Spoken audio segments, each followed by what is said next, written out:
নমস্কার, মেঘালয় সিরিজের প্রথম video good morning village Mawdiangdiang, Mylliem division, east Khasi hills in Meghalaya. Shillong শহর থেকে তার দূরত্ব 8 থেকে 9 কিলোমিটার।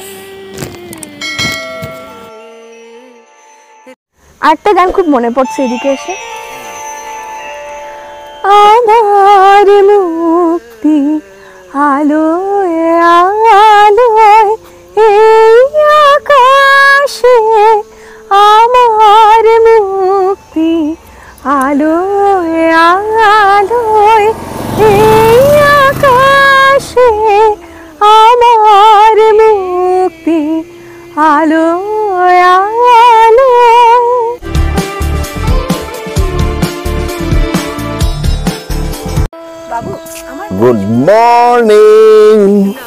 Good morning Shillong. শুভ সকাল বন্ধুরা। আজ এই শুভ সকালে আমি সবাইকে অভিনন্দন জানাই এই শিলং মাও ডিয়াং ডিয়াং বস্তি থেকে। গুড মর্নিং মাও ডিয়াং ডিয়াং। তো খুব ভোরবেলা হোটেলের রুম থেকে বের হয়ে চলছি মাও ডিয়াং ডিয়াং ভিলেজটা একটু ঘুরে দেখব।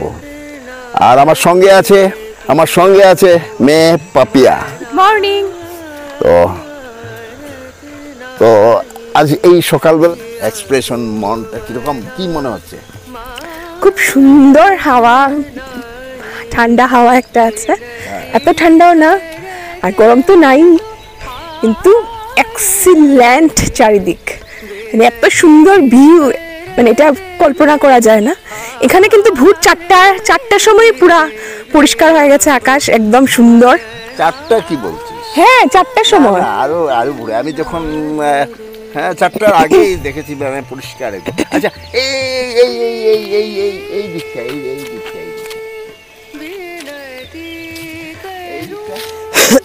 এইদিকে পাইন গাছ এগুলো, আর প্লেগ্রাউন্ড না?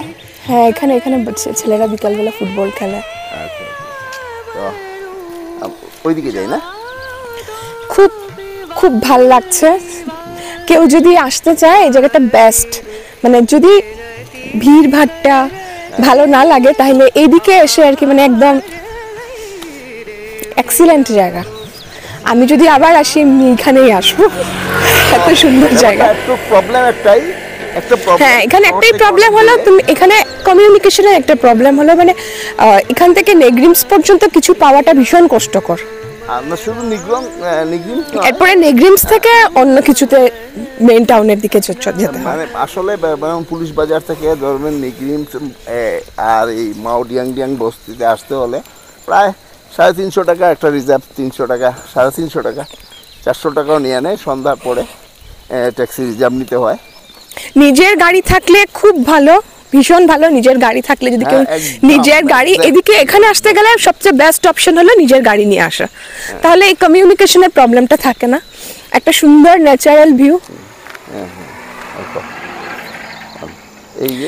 এই জায়গাগুলো দেখে না আমার মনে হচ্ছে কি যদি আসাম আর মেঘালয় আগের মতন যদি একই স্টেট থাকতো তাহলে কত ভালো হতো না?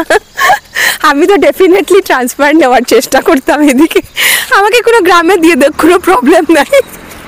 বাট এত সুন্দর জায়গা সত্যি না, ওই কথাই বলছিলাম যে এত সুন্দর জায়গা না। রাস্তাঘাট তো বলে লাভ নেই, সবচেয়ে বড় কথা হলো এদিকের রাস্তাগুলা অসম। জাস্ট বলে না, মানে একটা বাজে জায়গারও যদি রাস্তা যদি খুব সুন্দর হয়, রাস্তাটা যদি ভালো হয়, আশপাশটা দেখতে অন্যরকম লাগে, ভালো লাগে। রাস্তার ঝকঝকে রাস্তা, ভীষণ ভালো। আমি অনেক চেষ্টা করেছিলাম এদিক থেকে কোনো স্কুটি যদি রেন্টে পাওয়া যায়, কিন্তু এই জায়গাটায় কোনো স্কুটি রেন্টে পেলাম না। হয়তো টাউনে মেন শিলংয়ে পাওয়া যায়, এখানে পাওয়া যায় না। আমি কিন্তু আজকে ভোর 4টার সময় উঠেছিলাম, উঠে তোমাকে ডাক দিয়েছিলাম।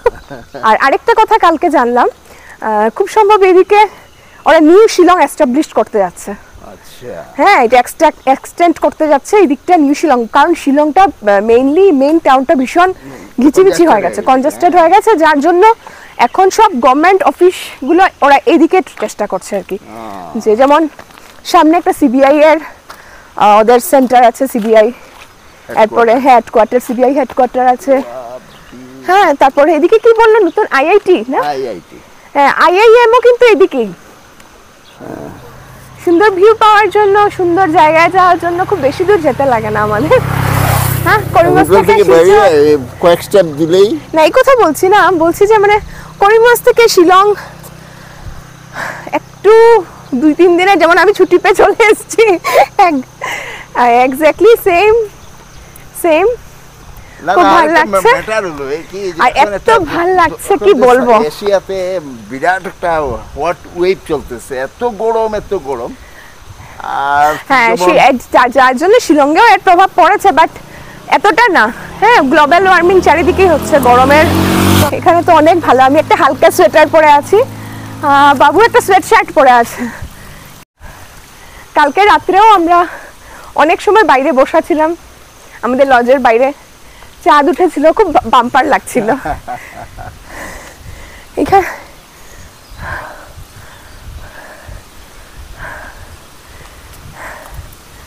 বাহ, যারা মর্নিং ওয়াক করেন এদের জন্য তো এইসব জায়গা মানে কি মানে ইয়ে করা যায় না। একটু ধর চশমা চোখে ধরে,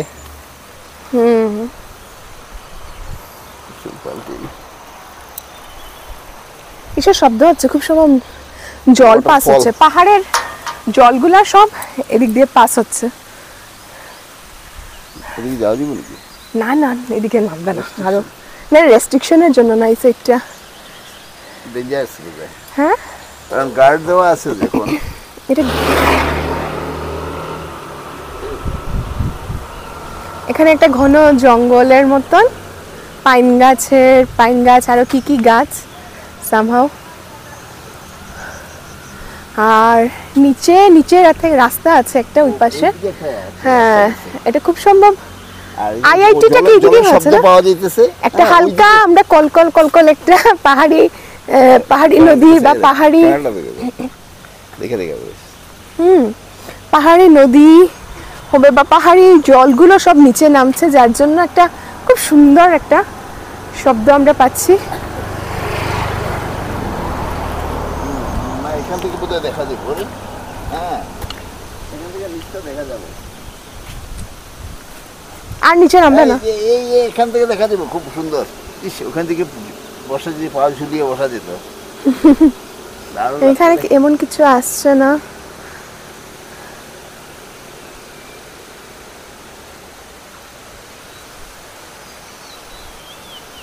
খুব ঘন। না না তুমি কিন্তু এদিকে ব্যাক করবে না, রেলিং এর ওদিকে যাবে না।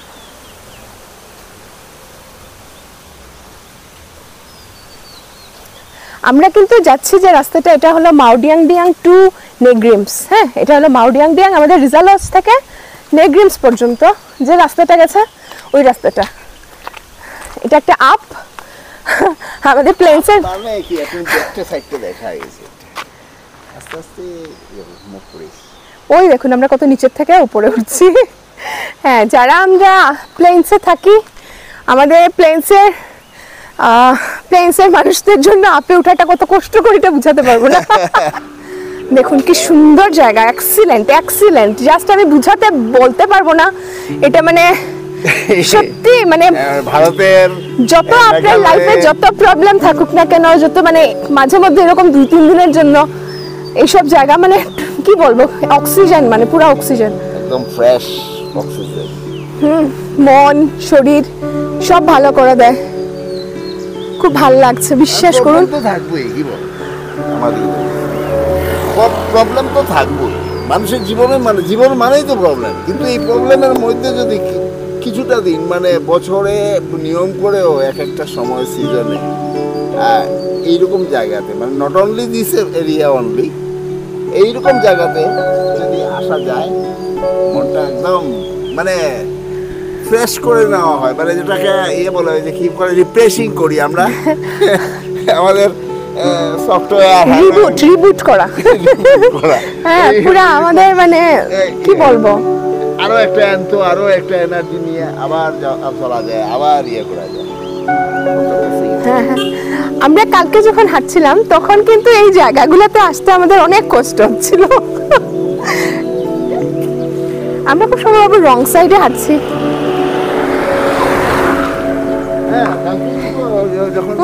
কালকে যখন আমরা বিকালে আমরা হাঁটছিলাম তখন কিন্তু আমাদের মনে হচ্ছিল না, মানে কি বলবো, এই জায়গাটাই আসা সম্ভব না, এই জায়গাটাই আসতে খুব কষ্ট হচ্ছিল। ইনফ্যাক্ট এর আগে পর্যন্ত আমরা একটা মাকে বসানো হচ্ছিল একটা ট্যাক্সিতে, হ্যাঁ একটা নিয়ে যেতে হবে। হ্যাঁ, আর এতটুকু আসার পরে এটা একটা লজ, বাবু সরে আসো। এখানে প্রচুর লজ, এখানে এই এরিয়াতে মানে নেগ্রিমস সামনে থাকা, এখানে কি বলবো প্রচুর লজ। হ্যাঁ এখানে শুধু আরেকটা বেস্ট গুড মানে আর কি দিতে পারি, ইনফরমেশন দিতে পারি যে এখানে ঘুরতে আসা প্লাস যদি কোনো শরীরের যদি কিছু প্রবলেম থাকে, বেস্ট নর্থ ইস্টের মধ্যে। হ্যাঁ এই নিগ্রিমস খুব ভালো জায়গা, সেম এজ এইমস এই যে মতো এখানে বিরাট নেগ্রিমস অনেক বছর থেকেই নর্থ ইস্টের মানুষদেরকে চেক আপ করে যাওয়া হয়। বডি চেক আপ হয়ে গেল। এটা কি হচ্ছে? এটা মনে নতুন কিছু একটা হচ্ছে, বিল্ডিংটা হচ্ছে আর কি, এটা দেখতে একদম হোয়াইট হাউসের মতো। হ্যাঁ এটা বিরাট বড় হোয়াইট হাউসের মতন, জাস্ট আমি দেখাচ্ছি। মানে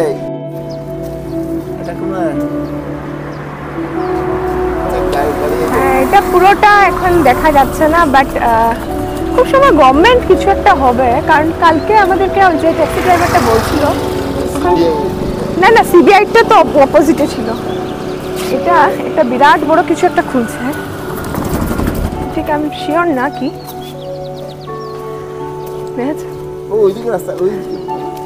সিবিআইটা হলো এই সাইডে ছিল।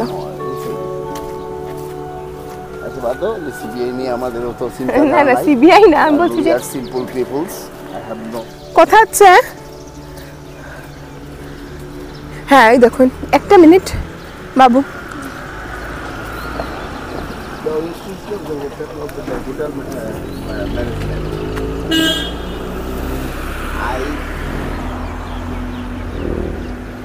চলো আসো।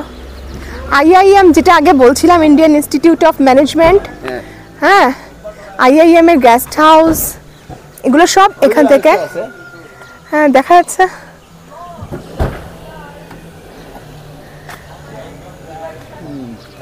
এদিকে IIM গুলা,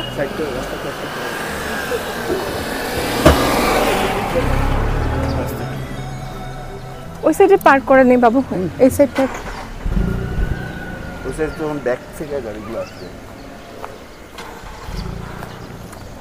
এটা কিন্তু আরো ডাউন, আমাদের কিন্তু আবার আপে উঠতে হবে। মনে আছে 6 বছর আগে আমি আর বাবু গেছিলাম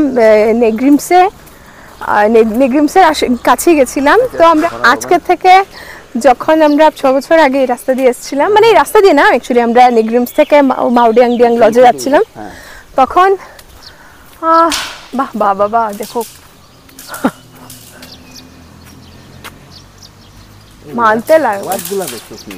হ্যাঁ এত উপরে ওরা বিল্ডিং গুলো যে করছে, ওরা গার্ড দিয়ে কিরম রেখেছে দেখো, পাথর দিয়ে। 6 বছর আগে যখন আমরা মানে আসছিলাম, একজন ভদ্রলোক, আমরা নেগ্রিমস থেকে ব্যাক করার সময় কিছুটা হেঁটেছি, হাঁটার পরে বৃষ্টিও পড়ছিল ওই দিন, আমাদের কাছে ছাতিও ছিল না, আমি আর বাবু আস্তে আস্তে হেঁটে, বৃষ্টি মানে তো এখানে বৃষ্টিগুলো মানে গায়েই লাগে না, তো আমরা রসিকতা আর কি ঝেড়ে ফেলে দেওয়া, তো ওইটার মধ্যে আমরা হেঁটে আসছিলাম। তো আসবার সময় তখন আমরা একটা মানে হঠাৎ হাত দেখালাম যে একটা ট্যাক্সি যাচ্ছিল, একটা ট্যাক্সি না মানে একজন কার প্রাইভেট মানুষের কার, হ্যাঁ প্রাইভেট কার। ভদ্রলোক। তো ভদ্রলোক আমাদেরকে ওই কোনাটা পর্যন্ত, এইখানেই কোনো তার কাজ ছিল। হয়তো বা এখানে ভদ্রলোক কিন্তু অসমিয়া ছিলেন, হ্যাঁ আসামের ছিলেন। আমাকে দেখে জিজ্ঞেস করছিলেন যে তুমি কি অসমিয়া নাকি, তো আমি বললাম না না আমি বাঙালি, হ্যাঁ ফ্রম আসাম। আসামের বাঙালি। তো আমাকে এতটুকু, আমাকে বাবুকে কতটুকু লিফট দিয়েছিল, দিয়ে লুকটা এই সাইডেই চলে যাচ্ছিল।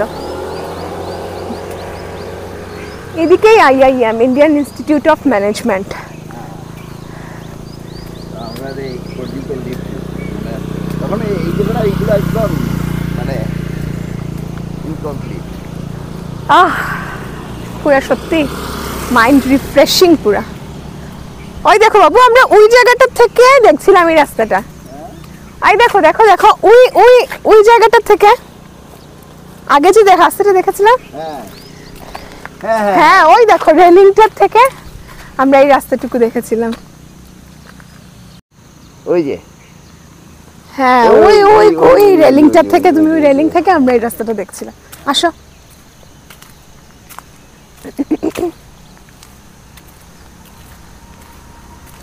খুব ভালো লাগছে এই জায়গাটা সত্যি।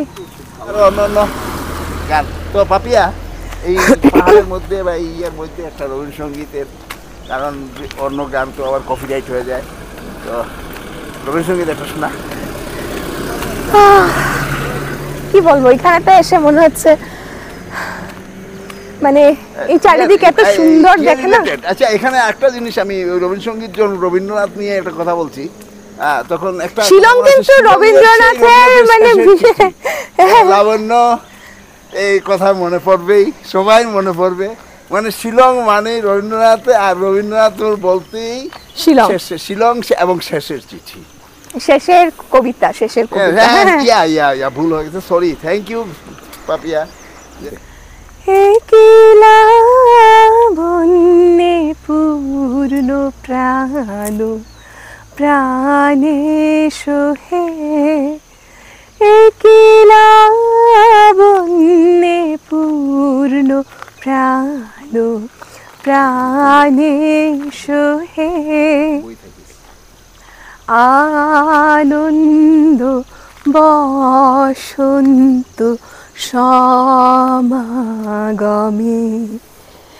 একলা বন্যে পূর্ণ প্রাণ প্রাণে সোহে। এই গানটার কথা খুব মনে পড়ছে। আর গাচ্ছি না, গলাটা পুরো ভেঙে গেছে অ্যাকচুয়ালি আমাদের গরম ঠান্ডা হাওয়ায়। চল আরেকটা গান খুব মনে পড়ছে এদিকে এসে।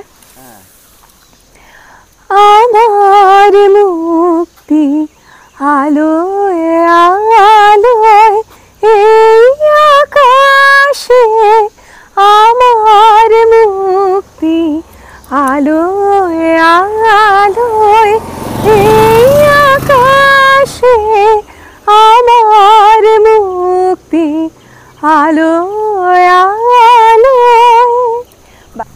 এবার সময় আর যে গান দুটো সুন্দর চয়েস লাগছে করেছে ও জায়গাটা। গেয়েছে, যে চয়েস বলতে মানে মন থেকে যে হঠাৎ যেটা মনে প্রেজেন্ট এনভায়রনমেন্ট সিচুয়েশনের মধ্যে ওর যেটা এই এই অনুভূতিটা ওর গানের মধ্যে দিয়েই ফুটে উঠলো, খুব ভালো লাগলো। আশা করি বন্ধুদেরও খুব ভালো লাগবে। আর কথা বলে নেই, আমার মেঘালয় সিরিজের একটার পর একটা ভিডিও আমি ছাড়ার চেষ্টা করব।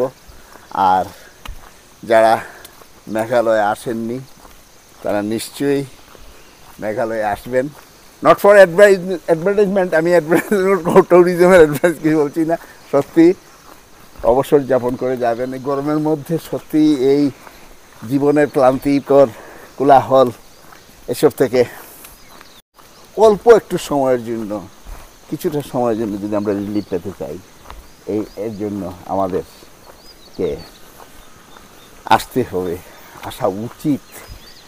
কারণ জীবন মানেই যন্ত্রণা, জীবন মানেই আনন্দ, জীবন মানেই শান্তি, জীবন মানেই এগিয়ে যাওয়ার। তো আজকে এখানেই শেষ করছি, বিদায় নিচ্ছি।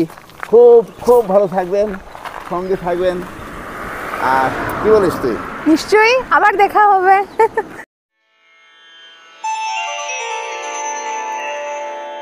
রে